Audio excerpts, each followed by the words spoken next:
ఎన్నికలు ఎప్పుడొచ్చినా మా పార్టీదే అధికారం అని ఒక పార్టీ వాళ్ళు, లేదు లేదు జనాలు మా పార్టీనే గెలిపిస్తారని ఇంకో పార్టీ లీడర్లు మాటల తూటాలు వేలుస్తుంటే ఏకంగా సీఎం కేసీఆర్ సార్ అయితే ఎన్నికల డేట్ చెప్పుర్రీ షెలో ఆలస్యం ఎందుకు ఎన్నికలకు పోదామని సవాల్ వేసిండు. మరిగా ఎన్నికలు వస్తే ఏ పార్టీ బలం ఎంత ఉన్నది అనేది జనాలు తేలుస్తారు. కానీ ఒక సర్వే సంస్థ మాత్రం పార్టీల బలాబలాలను అందాద కొద్దీ సర్వే చేసి బయట పెట్టిందిలా. మరి ఆ సంస్థ ఏం తేల్చిందో మీరు కూడా చూడండి. వచ్చే ఎన్నికల్లో అధికారం మాదంటే మాదని ఇప్పటి సందే అన్ని పార్టీల లీడర్లు కార్యకర్తలు కూడా జబ్బలు జరుచుకుంటున్నారు. గాని అధికారంలోకి ఎవరిని తీసుకురావాలన్నది డిసైడ్ చేసేది ఓటర్లు. మరి ఆ ఓటర్ల మనసులా ఏమున్నది, ఎవరికి ఓటు వేయాలనుకుంటున్నారు, ఏం కథ అని అన్ని పార్టీలు సొంతంగా సర్వేలు చేపించుకుంటున్నాయి. గాని ఏ పార్టీకి సంబంధం లేకుండా కూడా ఏ పార్టీ పరిస్థితి ఎట్లున్నదనేది తెలుసుకునే సర్వే సంస్థలు కూడా ఉన్నాయి. అట్లా చేసిన సర్వేలా ఇప్పటికిప్పుడు ఎన్నికలు వస్తే టీఆర్ఎస్ పార్టీకే ఎక్కువ సీట్లు వస్తాయని ఆరా మస్తాన్ సర్వే రిపోర్ట్ ను సెఫాలజిస్ట్ మస్తాన్ సార్ బయట పెట్టిండు. టీఆర్ఎస్ పార్టీకి 38.88%, బీజేపీకి 30.48%, కాంగ్రెస్ కు 23.71%, ఇతరులకు 6.93% ఓట్లు వస్తాయని సర్వేలో తేలిందట. ఇది వరకు మేము చెప్పినట్టే హుజరాబాద్ ఉప ఎన్నిక రిజల్ట్ ఆంధ్రాలో వైసీపీ గెలుస్తుందని చెప్పిన రిపోర్ట్ కూడా నిజమైంది. ఇప్పుడు ఈ రిజల్ట్ కూడా బరాబర్ ఉంటదని చెప్పిండు. ఇక ఆదిలాబాదు, నిజామాబాదు, కరీంనగర్, హైదరాబాదు, రంగారెడ్డి జిల్లాల్లో కారుకు పువ్వుకు నడవనే పోటీ ఉంటే ఖమ్మం, నల్గొండ, వరంగల్ జిల్లాల్లో కారుకు చేతికి నడవ పోరు నడుస్తున్నదట. ఇక మెదకు, మహబూబ్నగర్ జిల్లాల్లో 3 పార్టీలు బస్తీ సవాలన అవుతున్నాయట. రాజన్న రాజ్యం కోసం తెలంగాణ రాజకీయాలు అడుగుపెట్టిన షర్మిలక్క పార్టీ ఖమ్మం, నల్గొండ జిల్లాల్లో ప్రభావం చూపించే అవకాశం ఉన్నదట. అట్లానే టీఆర్ఎస్ పార్టీకి 87, బీజేపీకి 29, కాంగ్రెస్ పార్టీకి 53 స్థానాలలో బలమైన అభ్యర్థులు ఉన్నారని సర్వే రిపోర్ట్ లో తేలిందట. ఆంధ్ర సెటిలర్లు చేతిపాటి దిక్కు చూస్తుంటే ఉత్తర భారతదేశం కించి వచ్చినోళ్లు పువ్వు పార్టీ వాసన చూస్తున్నారట. ఇక పార్లమెంట్ ఎన్నికల్లో టీఆర్ఎస్ పార్టీ 5%, కాంగ్రెస్ పార్టీ 4.72% ఓట్లు నష్టపోతాయి. బీజేపీ మాత్రం 23.5% ఓట్లను పెంచుకుంటుందని చెప్పింది. అయినా ఇప్పటికిప్పుడు ఎన్నికలు వచ్చేది లేదు, ఓట్లేసేది లేదు. ఏళ్ళకి వచ్చినాక ఎవరికి ఓటేస్తామో తెలియదని కొందరు ఈ రిజల్ట్ చూసిన జనాలు అంటున్నారు. ఎన్నికలు వచ్చే వరకు ఏమేం మారుతాయో, ఎవరు రాజ్యం వెళ్తారో తెలియదు. గాని గెలిచిన వాళ్ళైతే పేదలకు ఫాయిదా అయ్యే పనులు చేస్తే అదే 10,000. ఏమంటారు? అంతే కదా. సర్కార్ ఆఫీసులన్నీ ఒక్క కాడనే ఉండాలి. అట్లయితేనే పబ్లిక్ ఏం తక్లీఫ్ వచ్చినా ఒక్క కాడికే పోయి పనులు చేసుకుంటారు. అట్లనే పనులు కూడా ఆలస్యం కాకుండా నడుస్తాయని చెప్పి సమీకృత కలెక్టరేట్ల పేరు మీద అన్ని జిల్లాల్లో కొత్త కలెక్టరేట్లను కట్టిండ్రు కదా. ఇగో జనగామల కట్టిన కలెక్టరేట్ పరిస్థితి ఎట్లున్నదో మీరు చూడండి. గుడిసెలు గూన పెంకుటిండ్లల్లో కదా కోతులు పెంకలాగం చేసిన కాడ ఊరిస్తే బకెట్లు బగోన్లు పెట్టినట్టు ఈ డబ్బా పెట్టింది ఎక్కడో కాదు, కొత్తగా కట్టిన జనగామ జిల్లా కలెక్టరేట్లనే.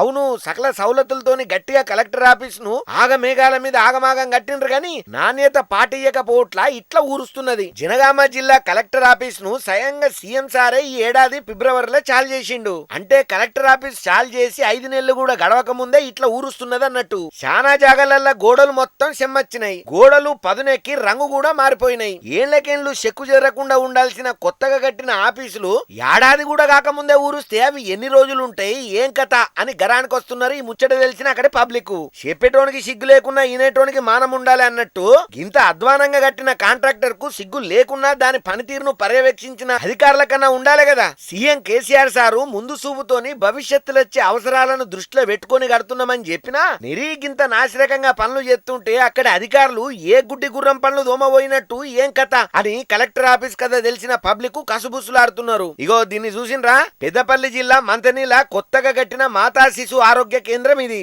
దీన్ని మంత్రి హరీష్ రావు సారు షాల్ చేసి 20 రోజులు కూడా కాకముందే వరద నీళ్ళలా మునిగింది. 4 రోజుల సంది దంచుతున్న వానలకు పొక్కబొంటున్న బొక్కలవాగు ఉప్పొంగి దవాఖాన్లకు వరద పెరిగే వరకు దవాఖాన్ల పేషెంట్లను మంతనీపట్నంలో ఉన్న సర్కార్ దవాఖానకు తీసుకొని పోయిండ్రు. అధికారులు లీడర్లు ఆలోచన లేకుండా అంపుల కట్టుట్లనే ఇప్పుడు పరిస్థితి వచ్చిందని చెప్పి అక్కడ జనాలు ఫైర్ అవుతున్నారు. రొడ్డావల బొక్కల వాగున్నది, రొడ్డివల మస్తు అంపున్నా కూడా అక్కడనే ఎట్లా కడతారు? చుట్టూ పొలాలుండి శేనుకు పడ్డ సిత్తడయ్యే జాగల దవాఖాన కడితే ఆపతున్నోళ్ళు ఎట్లా రావాసమైతది, ఏం కథ అని గరాని కత్తున్నారు. ఇప్పటికైనా దవాఖాన చుట్టూ ప్రహారీ గోడ గట్టి నీళ్లు లోపలికి రాకుండా చెయ్యుండ్రని అంటున్నారు. అయ్యా సీఎం కేసీఆర్ సారు, మీరేమో కోట్లు ఖర్చు పెట్టి జనాలకు ఫాయిదా అయ్యేటట్టు కలెక్టరేట్లు, దవాఖాన్లు, సర్కార్ ఆఫీసులు కట్టిస్తున్నారు గాని మరి అవి ఎంతవరకు నాణ్యతతోని కడుతున్నారన్నది కూడా జర్ర ఎంక్వైరీ చెయ్యుండ్రి. చేసుకోండి, లేకుంటే కోట్లకు కోట్ల ప్రజాధనం ఉత్తగా కాంట్రాక్టర్ల జేబులు నిండనీకే సరిపోతది. అట్లనే వాటిని కట్టిన కాంట్రాక్టర్లే ఏం తక్లీఫ్ వచ్చినా 10 ఏళ్ళలో 5 ఏళ్ళలో జిమ్మెదారి ఉండేటట్టు చేయుండ్రి. నాసిరకంగా పనులు చేసిన కాంట్రాక్టర్లు ఇంకోసారి పనులు చేయకుండా బ్లాక్ లిస్ట్ లో పెట్టుండ్రి. లేకుంటే మేము పనులు ఎట్లా చేసినా ఎవరు పట్టించుకోరు, ఎవరి జేబులకు పోవాల్సినవి వాళ్ళకు ముట్టినాక మనల్ని ఎవరు అడుగుతారని చెప్పి నాణ్యత లేకుండా పనులు చేస్తారు. కాబట్టి జర్ర ఈ కాడికెంచన్నా చూసుకోండి. ఏమంటున్నాం? పట్నంలో మామూలు రోజుల్లోనే రోడ్డు ఎక్కితే ఇటు ఆఫీసులకు అటు ఇండ్లకు ఎప్పుడు చేద్దాం రా దేవుడా అని నెత్తి కొట్టుకునే పరిస్థితి ఉంటుంది. ఇక వానలు లగాంచి కొడుతున్నాయి, అలా బండి తీసి బయటికి వెళ్ళాలంటే ఏడ గుంతలు ఉన్నాయో తెలియదు, ఏడ మ్యాన్ హోల్ ఓపెన్ చేసి ఉన్నాయో తెలియక మస్తు తిప్పలవుతుంది. అందుకే ఇప్పుడు పట్నం జనాలు రోడ్డు బాడిచ్చి రైలు బాట పడుతున్నారు. వర్షాలు బగ్గ కొడుతున్నాయి, అలా మెట్రోతోని ఎంత సౌలత అవుతున్నదో ఓ నజరేద్దాం పాండ్రి. వానలు దంచి కొడుతుంటే రోడ్డు మీద జర్నీ చేయాలనంటే ఎక్కడ లేని గోసనిపిస్తది. ఓ దిక్కు వాన, ఇంకో దిక్కు ట్రాఫిక్. నడమ నడమ ఎక్కడ గుంతలున్నాయో తెలవక ఎత్తేసుకుంటా దిగేసుకుంటా తిప్పలు పడి పోవాల్సి వస్తది. గాని మెట్రో ప్రయాణం ఏమంటా సురువైందో వానాకాలంలో ఈ తిప్పలు తప్పినట్టే అయినాయి పోండ్రి. రోడ్ల మీద సర్కార్ స్వీట్లు చేసుకుంటా పోవుడు కంటే సుఖంగా మెట్రోలో పోవుడే మేలని చెప్పి పట్నం జనాలు మెట్రో ప్రయాణం చేస్తున్నారు. మామూలుగానైతే ఆఫీసులకు పోయేయాళ్లకు మళ్ళా ఇండ్లకు పోయేయాళ్లకే జనాల రద్దీ ఎక్కువ ఉండేది. గాని ఇప్పుడైతే టైం తోని సంబంధం లేకుండా ఎక్కేటోళ్ళు ఎక్కుతూనే ఉన్నారు, దిగేటోళ్ళు దిగుతూనే ఉన్నారు. కరోనా కంటే ముందు మెట్రో రైళ్లలో ఎట్లయితే కిక్కిరిసిపోయి ప్రయాణం చేద్దురో అట్లనే మస్తు మంది మెట్రోలోనే ప్రయాణం చేస్తున్నారు. దినం 3,75,000 మంది దాకా మెట్రోలో తిరుగుతున్నారట. వర్షాలు పడుడు ఒక కారణమైతే ఇదివరకు బస్సు ఛార్జీల కంటే మెట్రో ఛార్జీలు జర ఎక్కువ ఉండేది కాబట్టి చాలా మంది బస్సులలోనే పోదురు. గాని ఇప్పుడు బస్సు ఛార్జీలు కూడా మెట్రోతోని సమానంగా తక్కువ దూరాలకైతే మెట్రో కంటే ఎక్కువనే అయ్యే వరకు ఏం తక్లీఫ్ లేకుండా పోవచ్చని మెట్రోలో ప్రయాణం చేయనీకే పట్నం జనాలు మొగ్గు చూపుట్ల మెట్రో రద్దీ పెరిగిందన్నట్టు. మరిగా మెట్రోలో సేఫ్ అండ్ ఫాస్ట్ జర్నీ అని జనాలు బగ్గమందే ఎక్కుతున్నారు. గాని అధికారుల పర్యవేక్షణ లోపమో లేకుంటే నాసిరకం పనిలో తెలియదు. గాని ఎంజీబీఎస్ దగ్గర మెట్రో రైలు వయాడక్టులున్న సైడ్ వాలు పెచ్చులుడు కింద పడి ప్రమాదకరంగా తయారైంది. ఈ బిచ్చులు కింద పడ్డప్పుడు జనాలు ఎవరు లేరు కాబట్టి ఏం తక్లీఫ్ కాలేదు. గాని లేకుంటే పెద్ద పరిశాన్ కతే ఉండు. మరిగా మెట్రో సార్లు జర్ర ఆమ్దాని మీదనే కాదు సౌలతుల మీద భద్రత మీద కూడా ఓ నజరయ్యుండ్రి. అటెనక హరి అన్న కృష్ణ అన్న ఏం ఫైదా ఉండదు కాబట్టి ముందే చూసుకోండి. ఏమంటున్నాం? వరదలు ఎక్కువయ్యే వరకు చాలా జాగల్లో సర్కారు వాళ్ళు రెడ్ అలర్ట్ పెట్టిండ్రు. అత్యవసరం ఉంటుంది తప్ప ఎవ్వరు బయటికి రావద్దని చెప్పే వరకు చాలా మంది ఇంట్లోకి వెళ్ళి వెళ్తలేరు. కానీ ఏం చేస్తాముల్లా, కొందరికి పని చేస్తేనే బతకాయే, వానొచ్చినా వరదొచ్చినా పొద్దున్నాక కష్టపడితేనే కుటుంబం గడుస్తుందాయే. ఓ గట్లనే కొందరు బయటికి వెళ్ళి ఎంత పరిశాన్లు పడ్డారో చూడండి. అబ్బరి బిడ్డ, రోడ్డు మీద ఉండాల్సిన లారీ సెర్లకు పల్టీ కొట్టింది కదా. ఇంతకు అనలేమున్నాయనంటే రేషన్ బియ్యమట. నారాయణపేట జిల్లా నుంచి మరికల్, దువ్వాడ, రాకొండలున్న రేషన్ దుకాణాలకు సప్లై చేయనికే 170 క్వింటాల బియ్యాన్ని వేసుకొస్తుంటే పూసలకాడ లారీ అదుపు తప్పి ఇట్లా షెర్లకు పల్టీ కొట్టిందట. ఇక చుట్టుముట్టున్నోళ్ళు ఎంబటే షెర్లకు దిగి డ్రైవర్ ను కాపాడిండ్రట. ఇంకా నయం డ్రైవర్ అన్న చిన్న చిన్న దెబ్బలతోని బయటపడ్డాడట. లారీలున్న 30 క్వింటాల బియ్యం నీలపాల అయినాయట. ఇక కడమ బియ్యాన్ని వేరే బండ్లే రేషన్ దుకాణాలకు పంపించిండ్రు ఆఫీసర్లు. ఈడిట్లయిందా? ఇగో గిడ చూడుండ్రి. అర్రే, రోడ్డు దాటంగా వాగు అడ్డం వచ్చే వరకు అందరూ వెనక ఉమరి పోయిండ్రట. ఇక ఈ బండోళ్ళు మాత్రం ఈ వాగు మనల్ని ఏం చేస్తుందని చెప్పి బండిని అట్టనే ఓనిచ్చే వరకు ఇంత కథ అయింది. ఆదిలాబాద్ జిల్లాలో జరిగింది ఇది. మీ బండి చల్లకుండా ఏమో పట్టి గుంజేది గుంజుతున్నారు. అరే, వరద ఎక్కువ కాకముందే ఒడ్డుకు పోండ్రా నాయనా, లేకపోతే బండితో పాటు మీరు కూడా పోతారు. ఇక ఆఖరకు జేసీబీని తెచ్చి దానికి తాళ్లు కట్టి బండిని గుంజిండ్రు. పబ్లిక్ రోడ్డు మీద వాగబోతుంటే మీరైతే ఇటువంటి సాహసాలు అస్సలే చెయ్యకుండ్రి. ఏమంటున్నాం? అగో చూడుండ్రి, ఊరంతా చెరువయ్యే వరకు పబ్లిక్ ను ఇట్లా థర్మాకోల్ పడవల మీద సురక్షిత ప్రాంతాలకు పంపించిండ్రు పోలీసోళ్ళు. అయ్యో, ఈ అన్న కష్టం చూడుండ్రి. బోళ్ళు బొకేలు గ్యాస్ బుడ్డి మొత్తం వరదల కొట్టుకపోతుంటే వాటిని పట్టుకొని ఒడ్డుకు తెస్తున్నాడు. ఒకటా రెండా శానా జాగాలల్లో పరిస్థితి ఇట్టనే ఉన్నది. కొందరు ఇండ్లు కూలి తిప్పలు పడుతుంటే ఇంకొందరు బియ్యము, పప్పులు, ఉప్పులు అన్ని వరదల కొట్టుకుపోయి అవస్థలు పడుతున్నారు. ఇక సర్కారోళ్ళు చేసే సాయం ఆడాడ చేస్తూనే ఉన్నారు. పబ్లిక్ ఈ వానలు ఇంకెన్ని దినాలుంటాయో తెలియదు. జర్ర రోడ్ల పంటి వంగ, వాగుల కాడ, కరెంటు తంబాల కాడ, పైలముల్లో ఈ దుర్గాలు కూడా బాగానే వస్తున్నాయి కాబట్టి చెట్ల కింద అస్సలే ఉండకుండ్రి. ఎందుకంటే ఏ చెట్టు ఎప్పుడు ఇరుగుతుందో తెలియదు. అట్లనే పట్నంలో ఉన్నోళ్ళు మానుహోళ్లతోని పైలం జరా.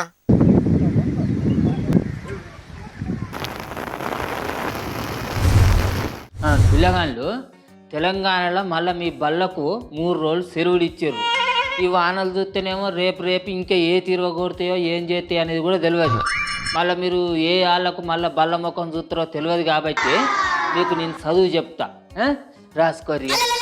నువ్వు చదివినావు తోక మట్ట అంతా నా పిల్లగాండ్లకు తాటి మట్ట అంత చదువు చెప్తావా నువ్వు ముసలోడా? చేసే కొలు విడిచిపెట్టేందో ఏతులు కొడుతున్నాడు ఈ ముసలోడు. అరే ఓ చిట్టి చక్కగా కూసా, నేను చెప్పేది మంచిగా ఇనుర్రి. నేను చెప్పింది రేపు మీరు బయలు పోయేటప్పుడు తప్పకుండా ఆచరించాలి. చేస్తుందా? అరే నీకేమవుతుందని పిల్లగాండ్లకు చదువు చెప్తున్నావే తాత? కోతిని చేయబోతే కొండెంగ అవుతుంది, లేని కథలు వాడక చెప్తున్నా. అరే కొడుక ఇది ఎక్కడ దొరికిందిరా నాకు? నాకెంబడి కుక్క పడ్డట్టు నా ఎంబడి పడతావేమే నువ్వు? వీళ్ళకి చదువు చెప్తానని నీకు ఎవరు చెప్పిర్రు? చదువు చెప్పండి నేను చెప్తానా, మీరు రాసుకోండ్రి అని పెగ్గేలు ఎందుకు కొడుతున్నావు? అయ్యో ఎందుకంత ఇసుక చేడతానో బొమ్మ? నేను వీళ్ళకి ఏం చెప్తానో చూసుకుంటే ఇన్ని రాదు. చెప్పు ఇంట. పిల్లగాళ్ళు కేసీఆర్ సార్ చెప్పినట్టు 3 రోజుల వానకాలం సెలవులు అయిపోయినాయి. మళ్ళీ రేపటి సంది ఇంకో 3 రోజుల సెలవులు పెంచిర్రు. కాబట్టి ఈ సెలవులన్నీ అయిపోయిన తర్వాత మీరు బడికి పోయేటప్పుడు నేను చెప్పినట్టు నడుచుకోవాలి. అర్థమైంది కదా? ఇక రాసుకోరు నేను చెప్పినట్టు. వాళ్ళు నడుచుకుంటారు కానీ నువ్వు నానబెట్టకుండా ముచ్చటేందో శుద్ధి లేకుండా సూటిగా చెప్పు. మీరు బయలు పోయేటప్పుడు బడి సంచిన పుస్తకాలతో పాటు ఇంకొక జత బట్టలు కూడా పట్టుకొని పోర్రి. అగో ఇంకో జత బట్టలు ఎందుకే? మీరు బడికి పోయే తొవ్వలు వాగులు లెక్క వారుతా ఉంటాయి. పుసుక్కున మీరు ఆ బురద లెక్కనన్న కాలు జారి పడ్డరే అనుకో, అప్పుడు మీరు పట్టుకోపోయిన ఇంకో జత బట్టలను వేసుకోవాలి. అవును, ఈ వార్త మన జోర్దార్లో కూడా చూపెట్టినాం. కొన్ని బల్ల తొవ్వలైతే అధ్వానంగా ఉన్నాయి. ఇంకో ముచ్చటరా పిల్లగాండ్లు, ఈ వానలు ఇక్కడే దంచి కొడుతున్నా కూడా మీ బళ్ళు తెరిచిర్రు అనుకో, ఈ వరద నీళ్ళల్లో మీరు నడుచుకుంటే పోవద్దు. ఎందుకంటే తువ్వల మీద ఎక్కడ ఏ పక్కున్నదో తెలియదు కాబట్టి మీ అయ్యవ్వకు చెప్పి మీకు మనిషికొక తెడ్డు పడవ కొని మనిషి చెప్పాలి. మీరు ఇక ఎట్లా పోయినా కూడా ఆ తెడ్డు పడవలే మిమ్మల్ని గమ్యానికి చేరుతాయి అన్నట్టు. అబ్బబ్బబ్బబ్బా ఏమన్నా ప్లాన్ అనే తాత. ఈ పడవలు ఊళ్ళల్లో పిల్లగాండ్లకు అక్కడికత్తయో లేదో తెలియదు కానీ మన హైదరాబాద్లో పిల్లగాండ్లకైతే మస్తుగా పనికత్తయ్యే తాత. తర్వాత ఇప్పుడు నేను చెప్పబోయే ముచ్చట చాలా ముఖ్యమైన ముచ్చట. బళ్ళు శాలైనాక మీరు బడికి పోయేటప్పుడు అందరూ మనిషికొకరి తలికేయకు ఓ ఇసొంటి హెల్మెట్ ను తలిగించుకొని పోవాలి. ఆగో అన్ని మంచిగానే ఉన్నాయి కానీ ఈ హెల్మెట్ ఎందుకే? వాళ్ళు నడుచుకుంటానో పడవలలోనో పోయేది ఉంటే హెల్మెట్ తో ఏం అవసరం ఉంటది? పిచ్చిదానా, మన సర్కార్ బళ్ళల్లో ఎక్కువ ఎప్పుడో జమాన్లకు వచ్చిన పాత బంగ్లాలే ఎక్కువ ఉన్నాయి. అవి ఈ వారం రోజుల కానిచలు కొడుతున్న వానలకు నాని ఉంటాయి కాబట్టి ఈ పొలగాళ్ళు పోయి తరగతి రూమ్లలో కూర్చొని చదువుకుంటే దబ్బున ఏదో ఒక పెచ్చు కూసొచ్చి వీళ్ళ తలికేల మీద పడితే ఎత్తుంటుంది చెప్పు. అందుకే బయలుకి పోయేటప్పుడు మనిషికో ఇసొంచి హెల్మెట్ తలిగించుకొని పోవాలని చెప్తానా. అవ్వో నీది చాలా ముందడి చూపే తాత. అయినా మన సర్కారు మన ఊరు మన బడి కార్యక్రమంలో పాత బడి బంగ్లాలను కూలగొట్టి కొత్తగా చేస్తున్నది కాదే? చేస్తాంది కావచ్చు, కానీ ఆ పని అన్ని దిక్కుల్లో కాలేదు. మన కన్యస్తూరు రాదు. మీ నాయన ఎప్పుడో చిన్నగా ఉన్నప్పుడు కట్టిళ్ళు మన సర్కారు బడిని. ఇప్పుడు అదే బడిలో ఈ పొలగాళ్ళు చదువుకుంటాను. ఇప్పుడు ఈ వాళ్ళకి అది ఎట్టున్నదో ఏం పాడో ఎవరికెరిక. అవును, ఇదైతే నిజమేనే. పాత బంగ్లాలు కూలగొట్టాలని చెప్పిన సర్కారు ఈ పాత బడి బంగ్లాల గురించి కూడా జల్దిని ఆలోచన చేసి కూలగొట్టాలి. అతనే పిల్లగాళ్ళు ఇంకో ముచ్చట్రా, మీరు బయలుకి పోయినప్పుడు దబ్బున మబ్బులు పడేది ఉంటే అర్రలల్లో అంతా చీకటి ఉంటది కాబట్టి మీరు బడికి పోయేటప్పుడే మనిషికొకటి గ్యాస్ నూనె దీపం అన్నా లేకుంటే టార్చ్ లైట్ అన్నా పట్టుకొని పోవాలి. విన్నారా? చాలా బాగా చెప్పారు. ఓ అయ్యా, ఇట్లా ఇనుకుంటుంటే పొద్దంతా ఈ ముచ్చట్లు చెప్పుకుంటూనే ఉంటావు కానీ ఇంతకు నీ పొలం పనులు ఏడదాకా గది చెప్పు. పచ్చులు లేదు సచ్చులు లేదు, కాలమై కరువు చేసినట్టు మొక్కజొన్న చేన్లు పత్తులు శనగ చేన్లు మొత్తం జాలు పట్టి గంగలో కలిసినాయి. ఇక ఏం అక్కడికి వస్తాయి ఆ పంటలు? అట్లా నారాజేం కాకురే తాత. సర్కారు పంట నష్టాన్ని లెక్కేసి రైతుకు ఎంతో కొంత నష్టపరిహారాన్ని కట్టిస్తుంది కానీ. ఓ నట్ట పరిహారం ఓ ఏడాది కిందట గిట్టనే వారం రోజులు వానలు ఎలవకుండా కొడితే పీకిన శనగ చేన్లు చేయాలనే మొలకలు వచ్చినాయి. మొన్నటికి మొన్న వచ్చిరాని వడగండ్ల వానలకు మిరప తోటలు అక్కెర రాకుండా పొరుక అయితే కేసీఆర్ సారే స్వయంగా అసెంబ్లీ సాక్షిగా చెప్పిండు మేము నట్ట పరిహారం ఇస్తాము అని.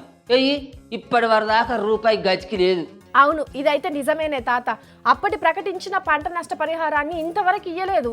కాలం అయినట్టే, కరువు చేసినట్టే, పంట పండినట్టే, పైసా రానట్టే. పిల్లగాళ్ళు ఈ రాముల తాత చెప్పే వానకాలం పాఠాలు అయిపోయినాయి. మీరు పైలంగా మీ ఇళ్ళలోకి పోర్రే. చూసిరా పబ్లిక్, ఈ వానలు ఇప్పుడిప్పుడే తగ్గేటట్లేవని తెలంగాణలో ఉన్న ఈ స్కూళ్లకు మళ్ళీ 3 రోజులు సెలవులు ఇచ్చారు సర్కారోళ్ళు. ఏ వానలో ఏమో పోన్రుల్లా ఈ స్కూళ్ళు మొన్ననే షాలైనాయి. వేల ఫీజులు మొన్ననే అప్పు తీసుకొచ్చి కట్టినాం. గిట్ల అయితే మా పోరగాళ్ళకి చదువు ఎట్లా వస్తుందో ఏందో అని బాధపడుతుర్రట చాలా మంది అమ్మాయి నాయనలు. మరి చూడాలే ఈ వానలు ఏం చేస్తాయో ఏం పాడో. 6 దినాల సంధి ఇడవకుండా దంచుతున్న వానలకు మనం ఎన్ని గోసలు పడుతున్నామో కదా అనుల్లా. చాలా మంది అయితే బయటకు వచ్చి తిప్పడవాడు ఎందుకని 24 గంటలు ఇండ్లలోనే ఉంటున్నారు. పాపం ఇండ్లు లేనుల పరిస్థితి అయితే చెప్పవశం కాదుల్లా. ఈ వానలు చేయబట్టి జనాలే కాదు మూగ జీవాలు అడవి జీవాలు సుతా మస్తు తిప్పలు పడుతున్నాయి. ఇగో ఈ ఏనుగును చూడురుల్లా వరద నీళ్ళల్లో ఎంత పెద్ద సాహసం చేస్తున్నదో.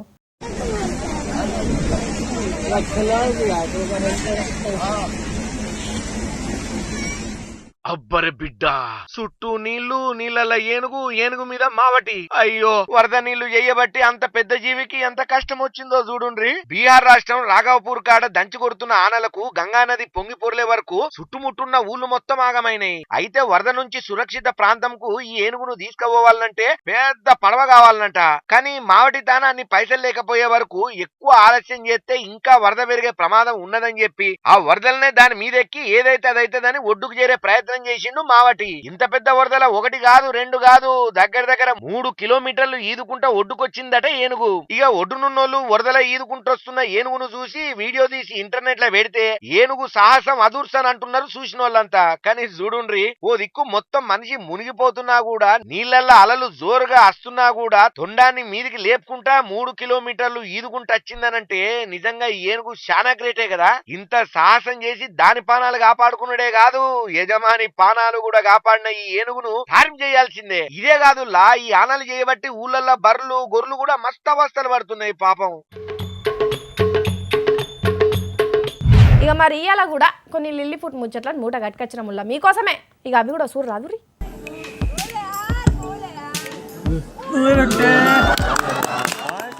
వారే వా ఏమన్నా గోల్ కొట్టిండా తమ్ముడు. మామూలుగా ముందటికెంచి గోల్ కొట్టేటందుకే మస్తు తిప్పలు పడతారు ఆటగాళ్ళు గాని ఈ తమ్ముడు మాత్రం మూలకెంచి అల్కగా గోల్ కొట్టిండు. దీన్ని కార్నర్ కిక్ అని ఫుట్బాల్ భాషలో అంటారు. ఇట్లా ఇంటర్నేషనల్ మ్యాచ్లల్లో తోపు ఆటగాళ్లే ఇసొంటి షాట్లు కొడతారు గాని లోకల్ మ్యాచ్ లో ఇసొంటి షాట్లు కానొచ్చుడు తక్కువనే మరి. అన్నట్టు ఇది ఉత్తరాఖండ్ లో అయిన ఫుట్బాల్ టోర్నమెంట్ లో కానొచ్చింది ఈ సీను. ఈ గోల్ కొట్టిన హేమరాజ్ ను జూనియర్ మెస్సీ అనుకుంటా తారీఫ్ చేస్తాండ్రు ఫుట్బాల్ ఫ్యాన్స్.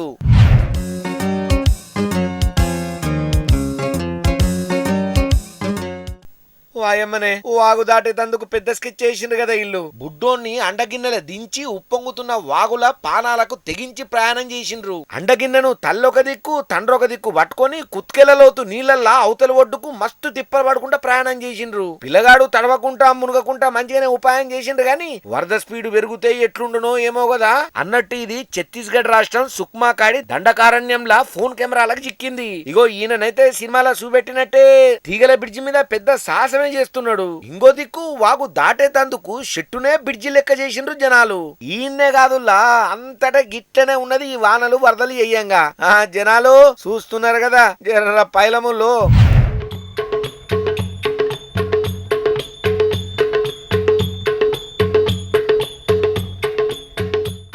గుర్రాలు రన్నింగ్ రేసులే కాదల్లా పొలం పనులు కూడా చేస్తాయని చూపిస్తున్నదిల్లా ఈ గుర్రం. మామూలుగానైతే గుర్రాలను ఏడికన్నా పోయేతందుకు రన్నింగ్ రేసులనే వాడుతారు గాని పాపం పేద రైతన్న గుర్రాన్ని పొలం పనిలో దింపిండు. 2 ఎడ్లను నాగలికి కట్టి పొలం దున్నుతారు గాని ఛత్తీస్గఢ్ రాష్ట్రం జష్పూర్లో ఉండే ఈ రైతన్న ఒక గుర్రాన్ని ఒక లాగ దూడను గట్టి ఏరువాక సాగిస్తున్నాడు. గుర్రమేమో పెద్దగున్నది, దూడ చిన్నగున్నా అట్లనే తిప్పలు పడుకుంటా పొలం సాగు చేసిండు. మరి ఇయాల రేపు అందరూ ట్రాక్టర్లు వాడుతున్నారు కదా, ఇట్లా ఎందుకు తిప్పలు పడుతున్నాడంటే పాపం ట్రాక్టర్ కిరాయికి పైసలు లేవట, ఇక ఎడ్లను కిరాయికి తెచ్చుకునే స్తోమత లేక ఇట్లా చేసిండట. మరి ఈ రైతన్న పడుతున్న కష్టాన్ని చూసి మూగజీవాల గోస చూసన్నా సర్కారు ఏమైనా సాయం చేస్తుందో చూడాలి మరి.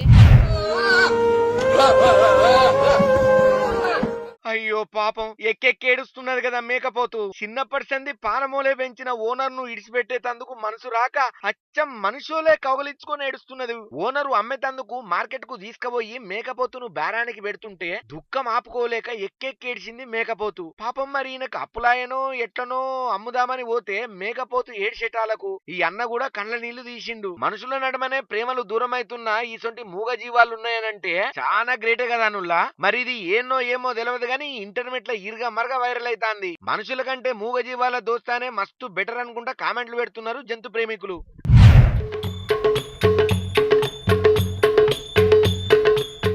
వరే వా, సినిమా హీరో లెక్కనే దిగుతున్నాడు కదా, మరి ఇది ఏమన్నా సినిమా సీన్ గిట్లనా అని పరిచయం కాకుండ్రుల్లా.